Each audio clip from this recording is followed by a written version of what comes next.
everybody, and welcome to our Munchkin Cats Behavior Training video. This is just a little help guide to help you with your little Munchkin. Let me ask you, are you willing to take the time to train your Munchkin cat? You know, one thing you should do before you begin training your little Munchkin is to learn what your cat's behaviors are. Really important. This will help you in understanding your little Munchkin before you begin to train them. When it comes to your Munchkin and their behavior, you should first know a few general things. When your little Munchkin jumps, they will always land on their feet, and that's something natural, kind of an instinct for just about all cats. However, when Munchkin cats are kittens and they're first born, their paws are not yet developed. And this is going to take, usually 7, 8, 9 weeks for your little Munchkin to develop the cushions on the bottom of their paws for a good landing effect.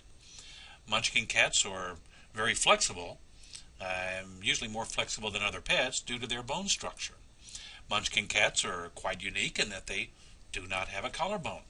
This allows your Munchkin to be a lot more flexible in ways like twisting and bending, some of which may not seem natural. And finally, all Munchkin cats can actually jump from a short distance, and they will sustain no injuries. Well, now that I've shared some of the very basic information about your little Munchkin, let's now look at your Munchkin and their behavior. You know, when it comes to training your Munchkin, it is a good idea to teach your cat to jump through hoops, literally, like a hula hoop. If you happen to be old enough and remember hula hoops, those little plastic things that you kind of shook and twisted around. Nowadays I don't seem to be able to fit inside of. No, I don't even have one. But you understand, a little ring or a hoop. It's great to teach them how to jump through it. And if you don't have a hoop or can't find one, you might check out our link that's here in red on this particular video, and it's about cat tree houses. There's a gentleman's got a book with a whole lot of different designs where you can, for very little money, it's just a few dollars for the book that you can download right to the web right away, right on your computer. But all you need is like a saw and a Phillips screwdriver, and I think and a drill, and then he teaches you how to buy the products and save you a lot of money. Those tree houses can run a lot. We used to see them over at Sam's and Costco's, and they were running like $120, $149, depending on the size. So, you know, if you can save quite a bit of money for that amount, you could probably build several of them. So it's something to look at and a great way to give your cat some exercise because they can climb up and down on them. You can also sit there and pat the different levels and get your cat to jump up. Maybe give them a little small treat as they jump up to each one. So teach them some little tricks like that. One thing to remember is try not to allow your Munchkin to jump from extreme heights, especially at an early age. Remember we discussed the little paws developing, because they could actually become injured if they're not fully developed. Another unique quality about Munchkins is that they have great hearing. Munchkins are able to hear high tones and pitches, such as you opening a can of cat food when they're way over on the other end of the house or maybe even upstairs. But, man, you pop the top of that can and lickety-split, they come a-running. Their smelling abilities are really up there also. If a Munchkin cat, for example, is urinating on the floor rather than their little box, this could be one way in which they actually are marking their territory. Munchkin cats also rub up against doors and furniture for the same reason. This leaves their scent, and then they know when they come back to that area that they were there before, and it's a familiar place to them. Did you also know that cat Munchkins can smell with their mouths? Yeah, it's true. Munchkin cats have a gland called the Jacobson's organ in their upper mouth. This is actually a sac filled with blood, and as the Munchkin cat smells a scent, they then slightly open their mouth and upper lip. This procedure allows the scent to be carried to the blood sac, and then from the blood sac it goes directly to their brain. Male Munchkin cats do this a lot when they smell female cats that have urinated, whether they're feral cats outside, whether they're your little Munchkin inside of your house. Knowing this information will make training your Munchkin cat just a little bit easier. With behavior training, you can also Make sure that you allow your Munchkin the ability to play out their own natural instincts and behaviors, and that's where that little cat tree comes in, because it's great for them to jump around on that thing and stick their claws in it and stretch and scratch, etc., and not mess up your beautiful leather couch or Pop's chair that he loves to sit back in and drink a cold Dr. Pepper and watch his TV show. When you begin training your Munchkin, look at how you plan to train. If you have older Munchkins and they're more aggressive, you're going to need to train them just a little bit differently. It's a good point when you're going to train your Munchkin, especially if they're aggressive. You want to check to find out why. Is it illness, or maybe there's other little cats in your home, and that causes them to get aggressive or have a little stress.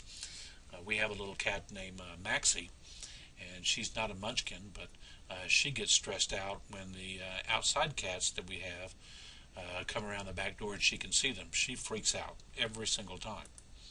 If you notice your Munchkin having an aggressive behavior, you should talk to your vet immediately to have your little Munchkin checked, just to make sure everything is okay. Let's be honest. When you catch a cold or the flu, and you're laid up in bed and blowing your nose and feeling like crud, don't you sometimes get grumpy? Cats are no different. When they don't feel good for whatever reason, they get a little bit grumpy also. If you've got a boss that's riding your tail at work, hey, don't you get a little bit grumpy and bring it home sometimes, even though you shouldn't?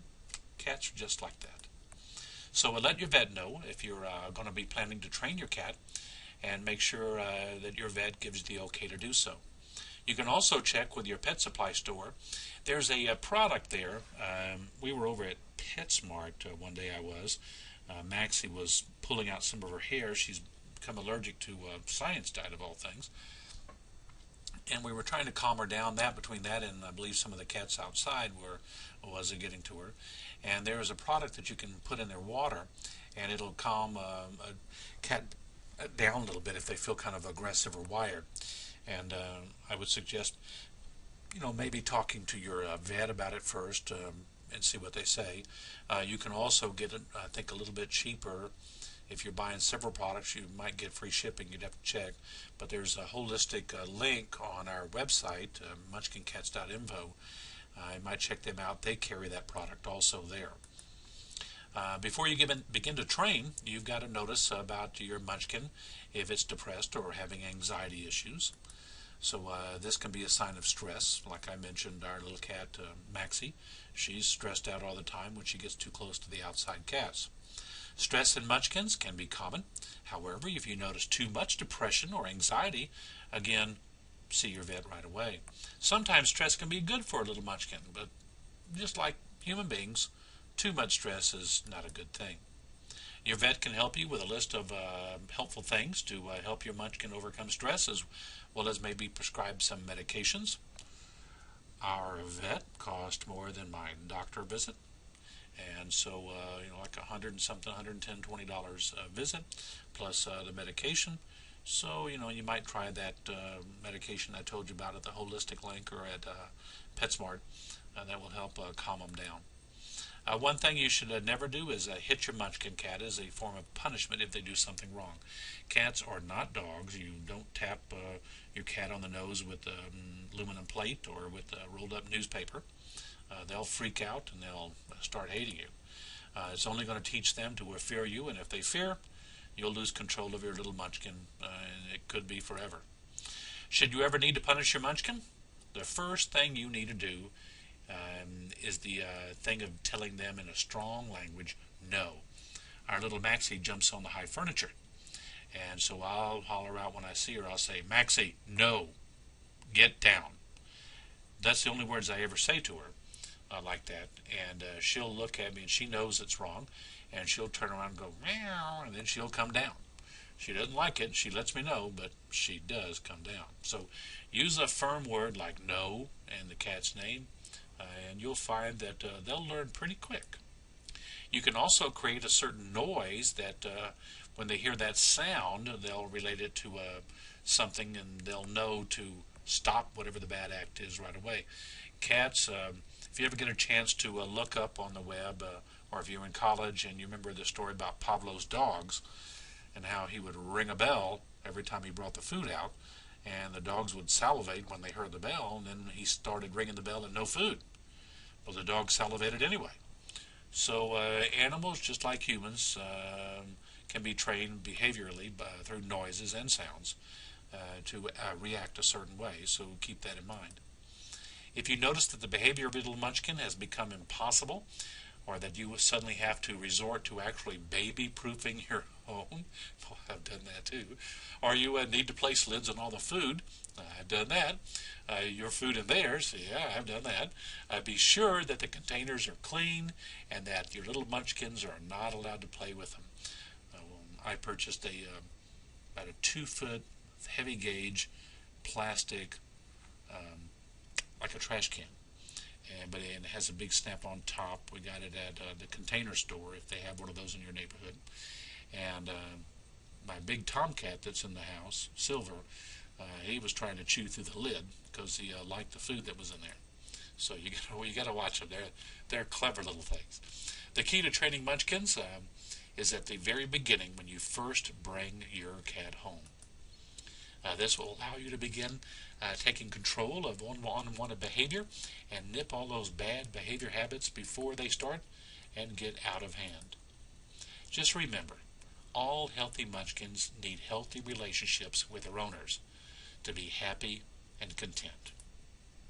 To see more stories, videos, products, and links to help your cute little munchkin, or really any of your little kitty cats inside your home or out, visit our website and visit it often, www.munchkincats.info.